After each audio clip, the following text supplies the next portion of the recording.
Hello everyone, मैं doctor Pawan Gupta, cataract और retina specialist. देखिए, हमने पहले भी अपने पेशेंट्स को हम बताते हैं कि कैटरेक्ट के ऑपरेशन से पहले जो भी लेंस आप लगा रहे हैं उसकी एक थरो डिस्कशन अपने डॉक्टर के साथ कीजिए। अब काफ़ी केसेस के अंदर पेशेंट जो हैं वो ये बोलते हैं कि डॉक्टर साहब सबसे बढ़िया वाला लेंस लगा दो और मुझे ऑपरेशन के बाद चश्मा लगाने की ज़रूरत ना पड़े। तो इसमें जो हैं काफ़ी लोग मल्टीफोकल लेंस अपनी आँख के अंदर लगवा लेते हैं, बिना ये समझे कि मल्टीफोकल लेंसेज़ के अपने चैलेंजेस हैं। उसके अंदर हेलो ग्लेयर की प्रॉब्लम आती है, रात में आपको गाड़ी चलाने में बड़ी दिक्कत होती है, सामने से हल्की सी लाइट लग जाए तो बड़ा चूंधा होता है, कंट्रास्ट सेंसिटिविटी कम हो जाती है, कोई भी लाइट का सोर्स है उसके चारों तरफ घेरे दिखाई देते हैं। ये सारे चैलेंजेस हैं मल्टीफोकल लेंसेज के। तो आज आपको ऐसे ही एक पेशेंट की स्टोरी दिखा रहा हूँ जिन्होंने अपने आँख के अंदर मल्टीफोकल लेंस लगवा लिया और उसके बाद उस लेंस को लगाने के बाद उनको काफ़ी प्रॉब्लम हुई, हेलो ग्लेयर, और उनका जो कहना था कि भाई मैं अब इस लेंस के साथ काम नहीं कर पा रहा हूँ और रात में तो घर से निकलना ही मुश्किल हो गया है। तो डॉक्टर साहब इस लेंस को आप चेंज कर दो। तो आज आपको वैसी एक सर्जरी दिखाऊंगा, आईओएल एक्सचेंज, कि जिन पेशेंट्स ने मल्टीफोकल लेंस अपना लगवाया हुआ है उसको हमने एक एडॉफ कैटेगरी के लेंस के साथ कैसे चेंज किया।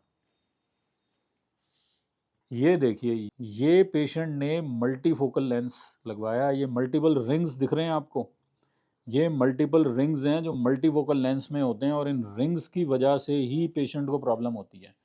इसको चेंज करके हमने एक सिंपल एडॉफ लेंस लगाया। इस लेंस के अंदर कोई रिंग नहीं है। तो अब देखते हैं ये सर्जरी हुई कैसे। तो ये देखिए, अब इसकी जो मल्टीफोकल लेंस जो लगा हुआ था ये रफली 1.5 साल पुराना इनका लेंस था। तो सबसे पहला स्टेप तो इसके अंदर यही है कि ये लेंस हमें अपनी इसकी पोजीशन से निकालना है, और जितना ऑपरेशन में डिले हो जाता है उतना ये लेंस अपनी जगह से निकालना थोड़ा सा ज़्यादा चैलेंजिंग हो जाता है। तो ये देखिए, ये पहले हम इस लेंस को एक कैप्सुलर बैग से थोड़ा लूज़ कर रहे हैं और इसको बाहर निकाल रहे हैं। इस पूरी सर्जरी में सबसे मेन स्टेप मेरे हिसाब से यही है कि ये लेंस को अपनी जगह से डिसलॉज करना, स्पेशली जब वो पुराना हो जाए। और अब एक स्पेशल फोर्सेप्स और लेंस काटने वाली एक जो सिज़र है उसकी मदद से ये लेंस को हम दो पार्ट्स में डिवाइड कर देंगे। ये हमने दो पार्ट्स के अंदर जो है लेंस कट कर दिया है।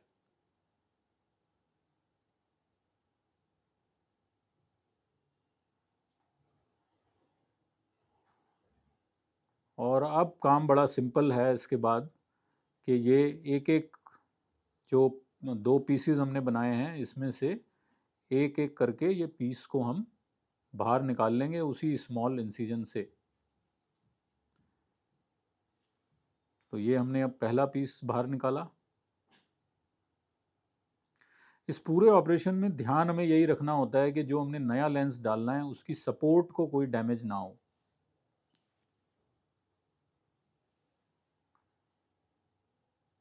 और अब ये हमने एक इसके अंदर नया फोल्डेबल लेंस इम्प्लांट कर दिया।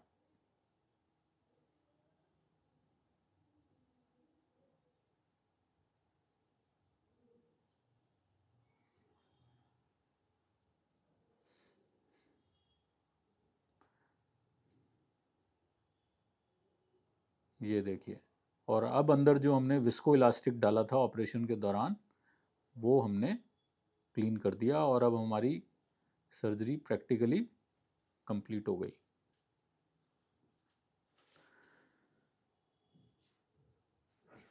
तो देखिए, लेंस तो एक्सचेंज हो गया, और भी काफ़ी सारी इंडिकेशंस हैं जिनके लिए हम आईओएल एक्सचेंज करते हैं।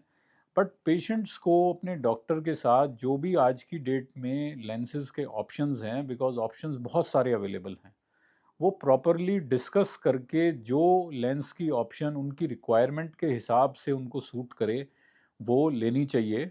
लेकिन अगर फिर भी आपके लेंस में कोई प्रॉब्लम हो गई है, पावर मिसकैलकुलेशन हो गई या लेंस की जो प्रॉपरली हम नहीं डिसाइड कर पाए, तो अभी हम लोग लेंस एक्सचेंज का भी एक ऑप्शन होता है जो एक्सरसाइज कर सकते हैं।